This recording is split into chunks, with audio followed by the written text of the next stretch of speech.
আজকের Facebook, YouTube, পত্রপত্রিকা সকল high লেভেলের কন্টেন্ট ক্রিয়েটরদের একমাত্র আলোচনার বিষয় হ্যাঁ না। আচ্ছা, আপনি কি হাঁয়ের পক্ষে নাকি না এর পক্ষে? এই হ্যাঁ না এর চাপাতলে চিপায় কিন্তু চাপা পড়ে হাবুডুবু খাচ্ছে বিএনপি। দলটি সিদ্ধান্ত নিতে পারছে না আসলে হ্যাঁ বলবে নাকি না বলবে। তবে আদা জল খেয়ে তাদের ঐতিহ্য মতো ভুল সিদ্ধান্তের ধারাবাহিকতা হিসেবে তারা নায়ের পক্ষে অবস্থান নিয়েছে। তাদের বড় বড় অ্যাক্টিভিস্ট, প্রচারক এবং পেইড এজেন্টরা নায়ের পক্ষে প্রচারণা চালানো শুরু করে দিয়েছে। নায়ের পক্ষে প্রচারণা চালিয়ে বিএনপির লাভ কি? হ্যাঁয়ের পক্ষে থাকলে বিএনপির কি লস হতো?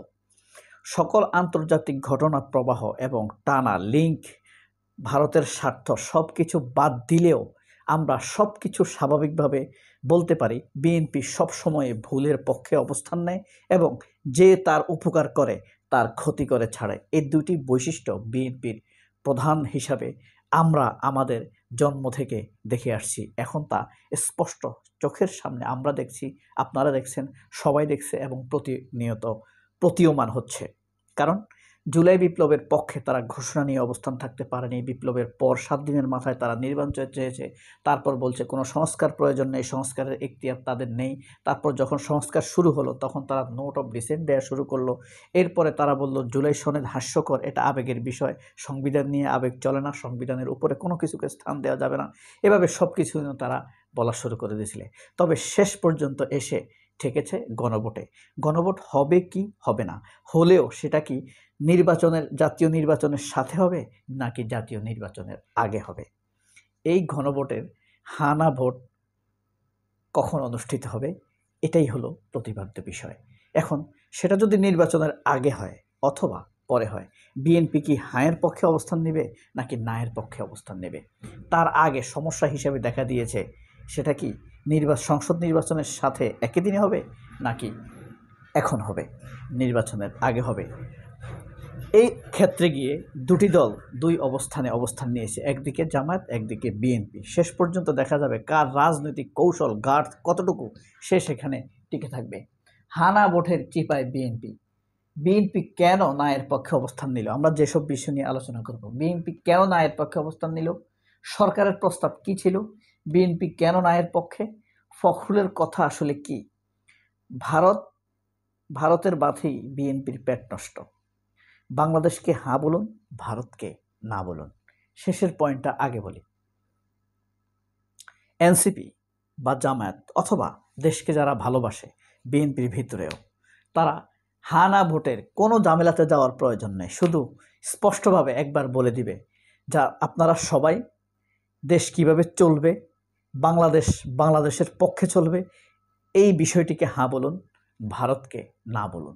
অর্থাৎ ভারত মানেই না আর বাংলাদেশ মানে হ্যাঁ, সোজা হিসাব।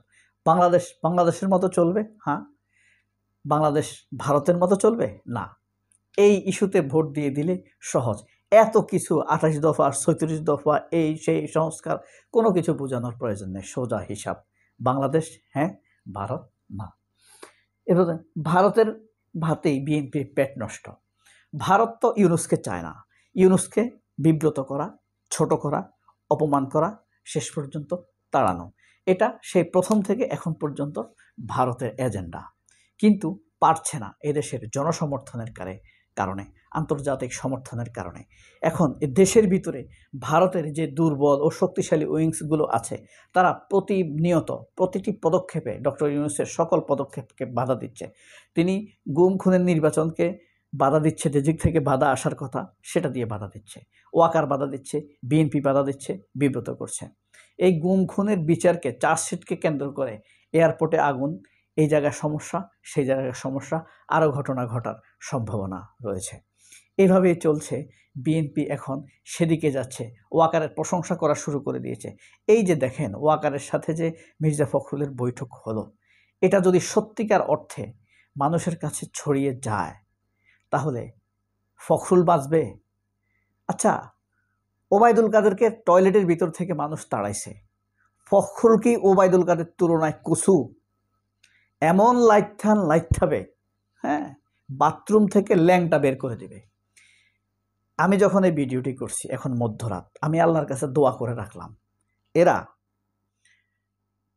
ইউনূসের জন্য তো আমাদের অত প্যাসিনেশন নাই, জাতির দুঃসময়ে সে পাশে দাঁড়িয়েছে, আমরা তার পাশে থাকবই।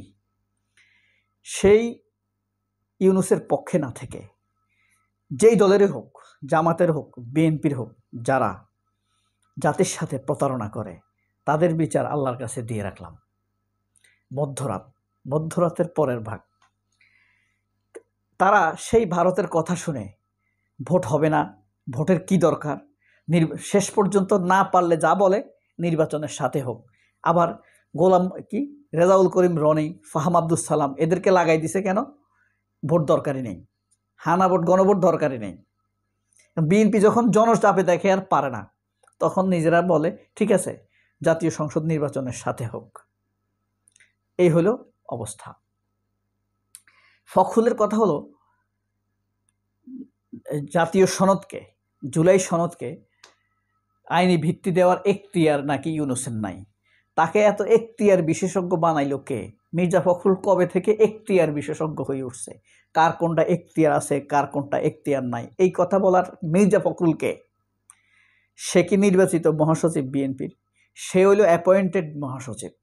তাকে না বলে দিলে সে চলে যাবে, আবার সে বাম রাজনীতি করা শুরু করবে, ওই সিপিবি করা শুরু করবে, থাকবে না বিএনপিতে। এসব লোক বিএনপির বুদ্ধিদাতা হয়ে থাকবে না। এরা মনে করছে এখানে চাকরির জন্য আরাম আয়েশের জীবন।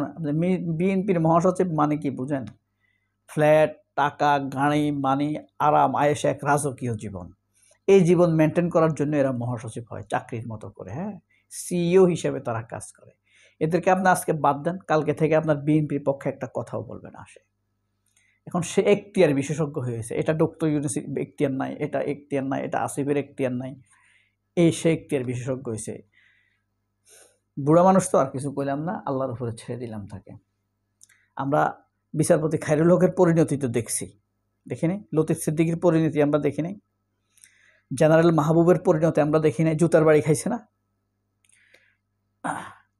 এই হলো ফখরুলের কথার পরিমাণ। এবার বিএনপি কেন নায়ের পক্ষে, এটার রহস্যটা কি? এটা হলো তাদের অহংকার, দিল বড়া, তারা বড় দল, তারা যেটা বলে সেটাই হবে।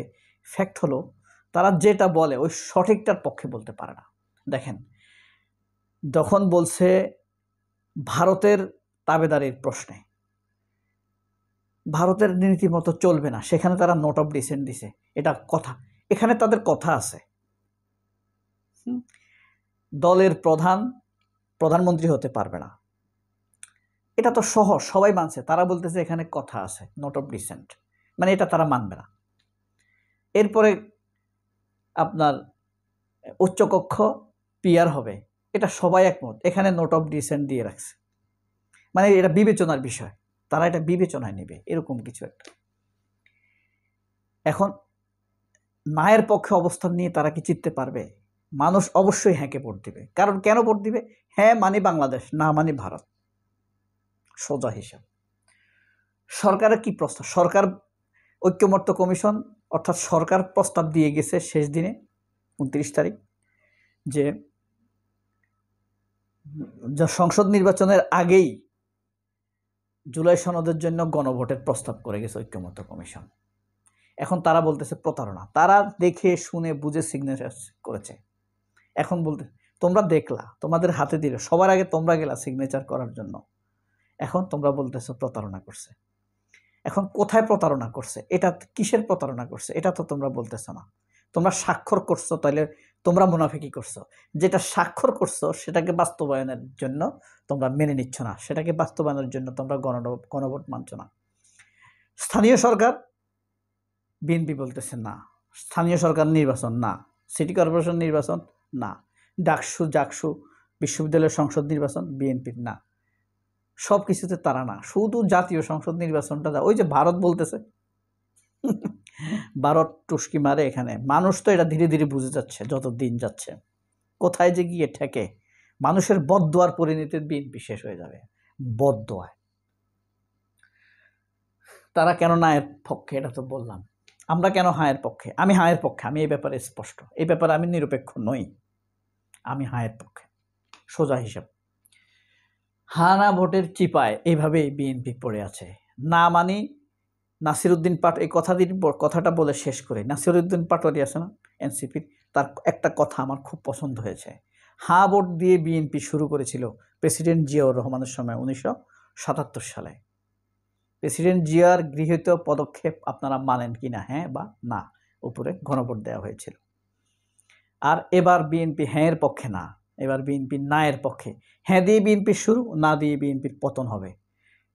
কারণ যেখানে মুসা সেখানে ফেরাউন, যেখানে ইব্রাহিম সেখানে নমরুদ।